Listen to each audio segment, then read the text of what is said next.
Good morning, everyone. Dr. Onyenegecha is my name from Department of Physics, Federal University of Technology, Owerri. Today we are looking at friction. Friction is that force resisting relative motion of solid surface, fluid layers, and material elements sliding against each other.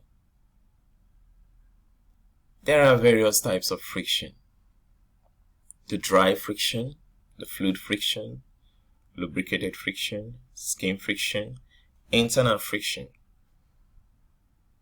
Talking about dry friction is divided into two: the static friction or the dynamic friction. Another name for dynamic friction is called the kinetic friction. Fluid friction describes the friction between layers of viscous fluid that are moving relatively to each other, while lubricated friction is in a place or in such a way where fluid is between two solid bodies, yet there exists friction. And the rest. Laws of dry friction. One is Hamilton's fence law. Which states that the force of friction is directly proportional to the applied load, while the second law says that the force of friction is independent of the apparent area of contact.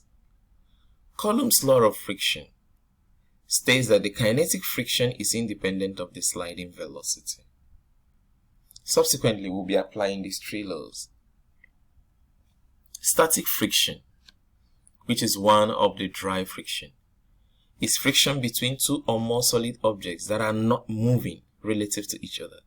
For example, static friction can prevent an object from sliding down a sloped surface. While kinetic friction, or dynamic friction as it may be called, some people call it sliding friction, occurs when two objects are moving relative to each other and rub together, like a sled on the ground. Methods of reducing friction. 1.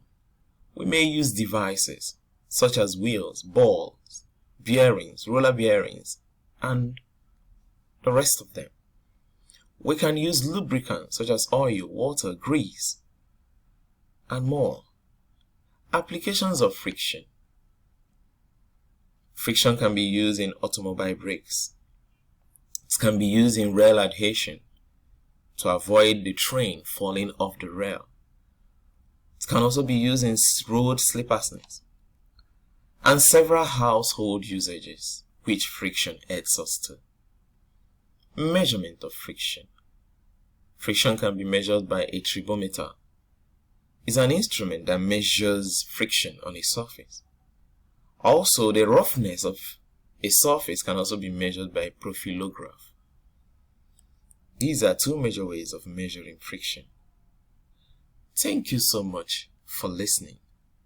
Don't forget to visit your test, Mechanics and Properties of Matter by Physics Writer Series Creation. Thank you very much for listening. Have a wonderful week ahead.